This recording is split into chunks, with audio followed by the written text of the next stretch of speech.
In realms unseen where shadows reside, the grave waits where souls abide. Punishment and bliss, intertwined fate, a truth entrenched, the faithful relate.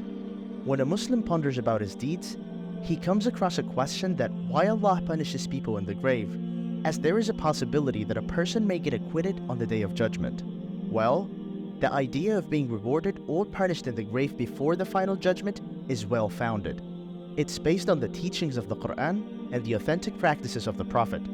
Allah says in the Quran in Surah Al-Imran, chapter number 3 and verse number 185, "Every soul will taste death." This verse implies that the ultimate calculation and judgment of rewards and punishments will take place on the Day of Judgment. It signifies that if you're deserving of a reward, you may receive a portion of it in this worldly life, a portion in the grave, and the remaining portion in the hereafter. Similarly, if you're to face punishment, it may be distributed across the worldly life, the grave, and the hereafter. According to Muslim belief, once a deceased person is laid to rest in the grave, angels specifically assigned for questioning by God arrive and inquire about the individual's faith and beliefs. If the deceased had been a righteous believer, a door leading to paradise is unlocked, granting access to the blessings and joys of paradise until the Day of Judgment. However, if the deceased had been a disbeliever or someone who committed oppression, a door to hell is opened instead. In this state, they endure the punishment of hellfire until the Day of Judgment. As Allah Almighty says in Surah Al-Waqa'ah, verses number 88 and 89, "If he is one of those drawn nigh to Allah, then happiness and bounty and a garden of bliss shall be his, and that is in the grave and paradise of bliss in the hereafter." Allah further says in Surah Al-Waqa'ah, verses number 92 and 93, "And if he is one of the rejectors, the erring ones, he shall have an entertainment of boiling water." That is, in the grave, he would be greeted by boiling water, and burning in hell. That is, in the hereafter, he would be consigned to hell. The grave is the designated place where all the entities are stored. Within that place, God has disclosed that he classifies them into 3 categories. This classification occurs on the initial day of their placement. The first category consists of entities that firmly adhere to the path of guidance, making them exempt from questioning and accountability. This group includes divine messengers, unwavering proponents of truth, and martyrs. These exceptional individuals have practically demonstrated the fulfillment of the promises they made to God. Consequently, God bestows blessings and kindness upon them right from that moment. It's akin to our state during sleep, where our bodies are suspended and we experience blessings and sometimes suffer pain in dreams. Similarly, these entities begin to benefit from numerous heavenly blessings. The Quran describes this as they are receiving provisions from their God. The second category comprises those who went in the extreme opposite direction, standing against God and deliberately rejecting divine commands. They actively fought against the truth, similar to Pharaoh or Abu Jahl. Their conditions reflect the consequences of their actions. Consequently, the Quran reveals that Pharaoh and his followers witness their final dwelling every morning and evening. On the Day of Judgment, they will endure a painful punishment, experiencing similar conditions. The third category is for those who require accountability due to their mixed record of good and bad deeds, maintaining faith but being weak in their resolve.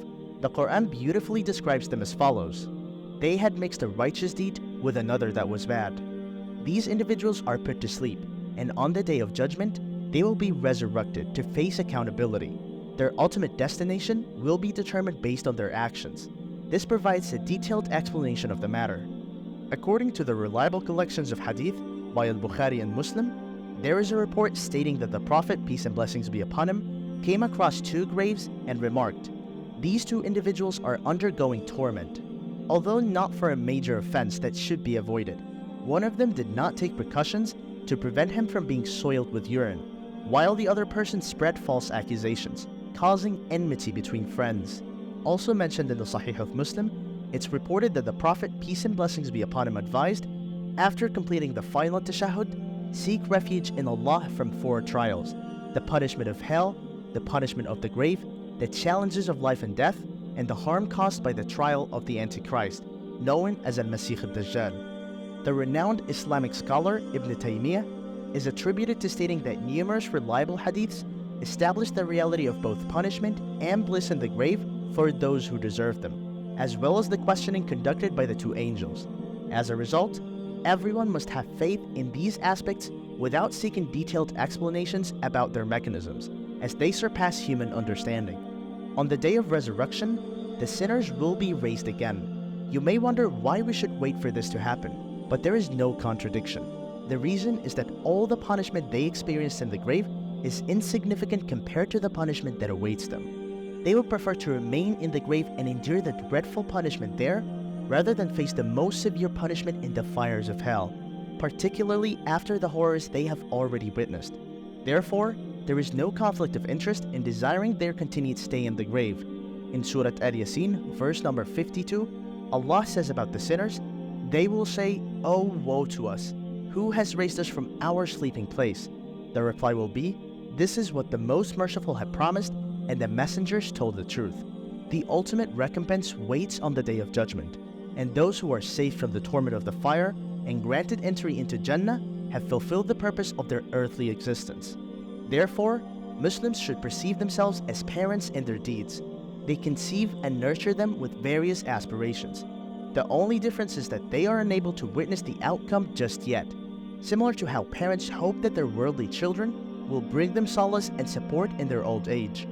All Muslims should expect that their children in the hereafter will bring them comfort and benefit once they make that transition.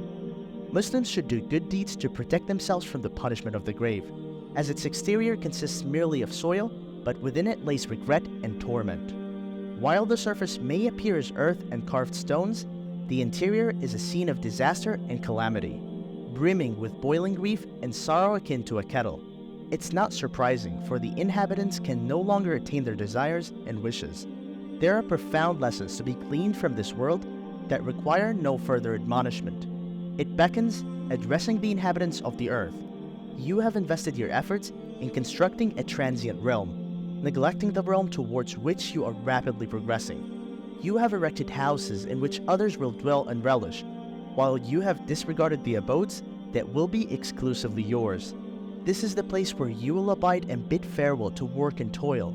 This is what matters, one of the gardens of paradise or one of the chambers of hell. So, that's it for now. To gain further knowledge about Islam and its teachings, ensure to maintain a connection with our channel.